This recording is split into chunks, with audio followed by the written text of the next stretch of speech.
Olá, turma!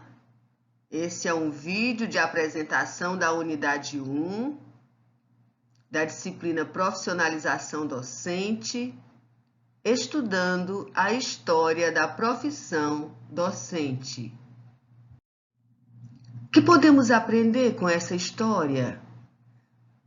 Vamos levantar 5 pontos importantes para que o estudante organize os seus estudos e a sua aprendizagem sobre esse tema. O primeiro ponto é compreender que a profissão ela se constitui na produção da educação pública. Segundo ponto é compreender a educação pública como direito e dever do Estado que se compromete aí com a escola e os professores, considerando-os como necessários ao desenvolvimento das sociedades. Vamos compreender também as condições, as remunerações e a valorização dos profissionais da educação ao longo da história da profissão docente. Do mesmo modo, vamos compreender as lutas e resistências dos professores por direitos, por autonomia profissional e condições de trabalho e desenvolvimento. Um primeiro aspecto a considerar é que a profissão se constitui na produção da educação pública, ou seja, ela vai se constituir como um projeto político-social a partir do século XVII, século XVIII até o século XXI.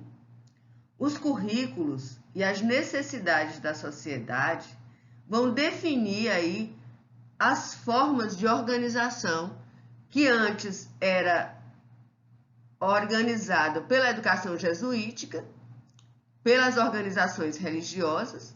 Depois temos a interferência do Estado, a estatização do ensino, e aí nós temos as aulas régias, o ensino mútuo, o ensino simultâneo, várias experiências aí, com vários currículos diferentes também para atender às necessidades sociais, com diferentes tipos de professores, professores leigos, preceptores, monitores, e diferentes escolas para diferentes níveis também, as pedagogias, os liceus, os ginásios, as academias. Para compreender a educação pública como um direito e dever do Estado, como uma profissão, a profissão docente estatizada, vamos conhecer primeiro a história da educação no Brasil, brevemente através das leituras.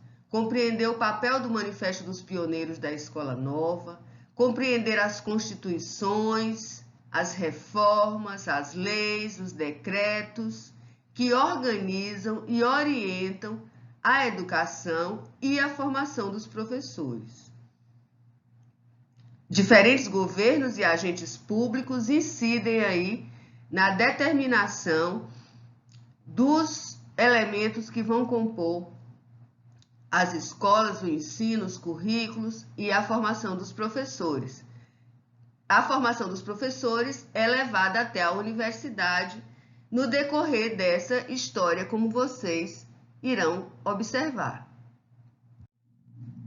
A presença das escolas e dos professores como necessários ao desenvolvimento das sociedades vai emergir aí a partir das revoluções sociais, dos valores do liberalismo como pressupostos para o desenvolvimento das sociedades, as organizações religiosas e o magistério masculino, a escola e a formação de professores no Brasil, as escolas normais e os seminários lá no século XVIII no Brasil, as escolas laicas, a elite e a instrução. Cada um desses temas vocês vão encontrar aí nessa história, vão poder compreender como é que isso se impõe dentro do processo de, primeiro, a estatização da escola e da formação de professores, depois a criação das escolas normais como um elemento para a valorização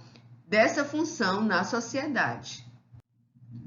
Um elemento importante para o conhecimento dos professores em formação nas licenciaturas é compreender as condições, a remuneração e a valorização dos profissionais da educação ao longo da história.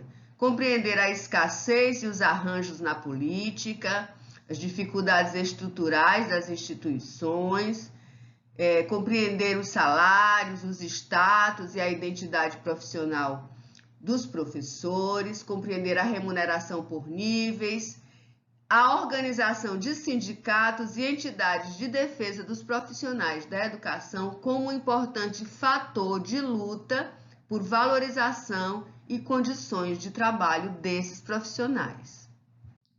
E nessa unidade, vocês também vão discutir se a docência como profissão, as lutas e resistências dos professores por direitos, autonomia, condições de trabalho e desenvolvimento profissional. A docência é uma profissão? Os professores são profissionais legítimos? Formamos professores para quê? Como? Quando? Onde? Quais são as características da formação inicial e continuada dos professores? A sua aprendizagem e o seu desenvolvimento profissional ao longo da história? E a unidade 2, então, ela vai ser contemplada na sua história, nesses elementos, para que a gente possa prosseguir para a unidade 2, que é justamente as características da formação dos professores em diferentes paradigmas, né? Uma formação técnica, uma formação prática, uma formação crítica. Isso vai abrir a segunda unidade do nosso trabalho nessa disciplina de profissionalização docentes. Façam todos boas leituras, gerem seus produtos de aprendizagem na unidade 1 e discutam os temas nos seminários de profissionalização docente, na unidade 1 e na unidade 2.